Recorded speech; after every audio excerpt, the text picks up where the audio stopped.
military intelligence headquarters, for starters.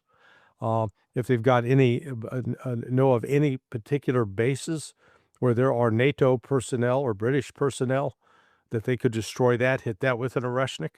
So it's going to be more than just launching a new number of missiles and drones and fabs, because they're doing that every day.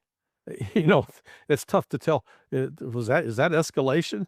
You know, that one day you're going to drop 800, next day you drop 1,000. Yeah, well, that's 200 more. But I think they're going to go after a target that's going to really send a message, and it may include killing some of the top political officials and/or military leaders.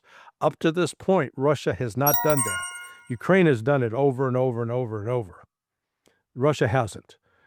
This may be where Russia says, okay, the gloves are now off.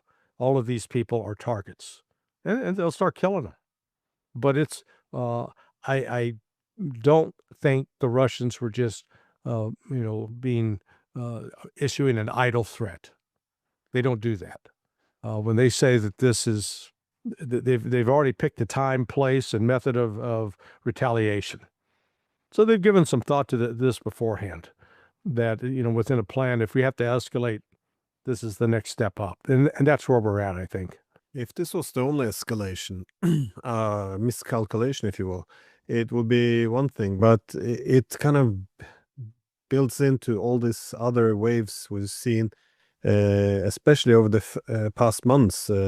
We've seen, especially since the summertime, when the Ukrainian army began to very evidently fall apart. We've seen everything from all these attacks, not just on Russian refineries, but on civilian vessels.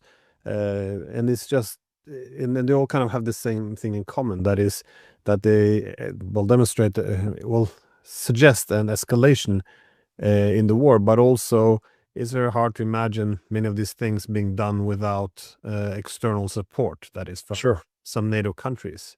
But again, my concern is always, as we go up the escalation ladder, at what point will the Russians see that not responding will be more dangerous than responding in terms of risking a direct war? But do you think that a direct war could, I guess, be an undesirable consequence of this? Oh, yeah. Yeah, no, I think it is. Germany, France, and the UK in particular, are playing with nuclear fire, potentially. What I find so odd, and you're closer to it than I am by virtue of where you live, but the